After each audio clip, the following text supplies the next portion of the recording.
اعوذ باللہ من الشیطان الرجیم بسم اللہ الرحمن الرحیم انما یرید اللہ لیذہب عنکم الرجس اہل البیت ویطہرکم تطہیرا اللہم صلی علی محمد وآل محمد۔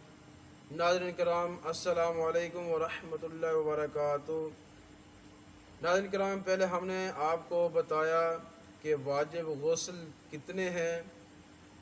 سب سے پہلے غسل جنابت، غسل حیض، غسل نفاس، غسل استحاضہ، غسل مس میت اور غسل میت، اور وہ غسل جو نظر یا قسم وغیرہ کی وجہ سے واجب ہو جائے۔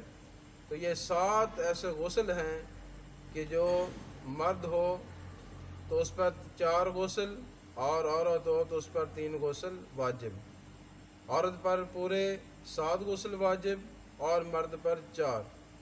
تو آج ہم انشاءاللہ آپ کو بتائیں گے کہ جس انسان پر، مرد پر یا عورت پر غسل واجب ہو جائے تو اس واجب غسل میں جو چیزیں مرد پر یا عورت پر حرام ہیں وہ کتنی ہیں، تو انشاءاللہ آپ کو وہ بتاتے ہیں کہ وہ چیزیں جو مجنب پر حرام ہیں وہ 5 چیزیں ہیں کہ جو مجنب پر حرام ہے۔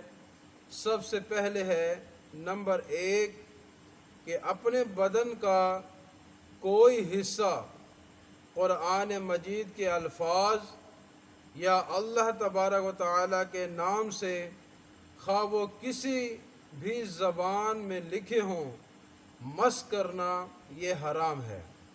اور بہتر یہ ہے کہ انبیاء، ائمہ اور حضرت زہرا سلام اللہ علیہا کے ناموں میں سے بھی اپنا بدن مس نہ کریں، یعنی کہ اللہ تبارک و تعالیٰ کے ناموں میں سے کوئی نام یا قرآن پاک کو چھونا یعنی کہ الفاظ، یا انبیاء کے ناموں کو یعنی کہ چہاردہ معصومین کے ناموں کو مس کرنا یا ہاتھ لگانا یا چھونا، یہ مجنب شخص پر حرام ہے۔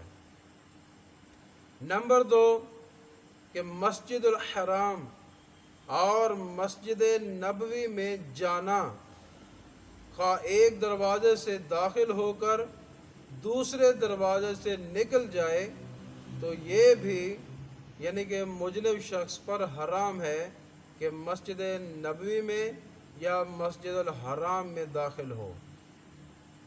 نمبر 3 مسجد الحرام اور مسجد نبوی کے علاوہ دوسری مسجدوں میں ٹھہرنا، اور احتیاط واجب کی بنا پر ائمہ علیہم السلام کے حرم میں ٹھہرنے کا بھی یہی حکم ہے، یعنی کہ مسجد الحرام اور مسجد نبوی کے علاوہ مسجدوں میں ٹھہرنا یا حرم معصومین میں ٹھہرنا مجنب شخص پر حرام ہے۔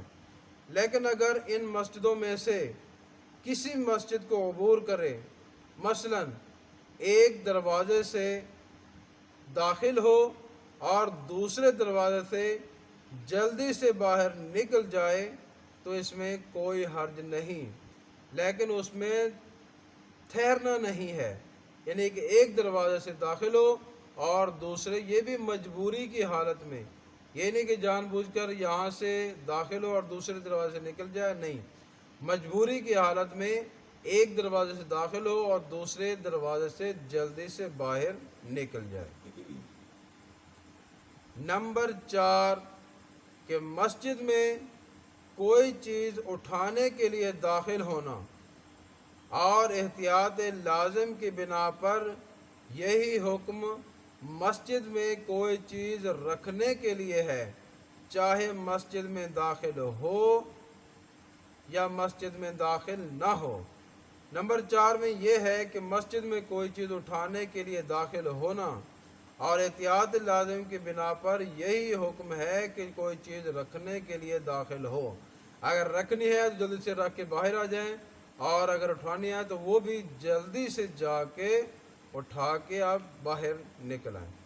اور نمبر 5 ان آیات میں سے کسی آیات کا پڑھنا کہ جن کے پڑھنے سے انسان پر سجدہ واجب ہو جاتا ہے وہ مجنب پر حرام ہے۔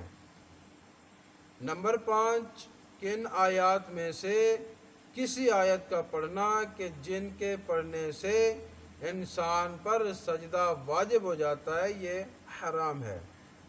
اور وہ آیتیں یہ ہیں: نمبر 1، سورہ مبارکہ سجدہ آیت نمبر 15، سورت مبارک سجدہ آیت نمبر 15۔ نمبر 2، سورہ مبارکہ حامیم سجدہ آیت نمبر 37۔ اور نمبر 3، سورہ مبارکہ والنجم آیت نمبر 62۔ اور نمبر 4، سورہ مبارکہ علق آیت نمبر 19۔ اور اس میں یہ ہے کہ سجدہ واجب ہو ان چاروں میں سے اگر مجنب شخص کو پڑھے تو اس پر یہ پڑھنا حرام ہے۔ تو ناظرین کرام، یہ وہ چیزیں آج ہم نے آپ کو بتائیں کہ جو مجنب شخص پر حرام ہیں۔ تو الحمدللہ احتیاط کیجئے، اور غسل جنابت ہو یا کوئی اور غسل ہو تو اس کو جلدی سے انجام دیں۔ والسلام۔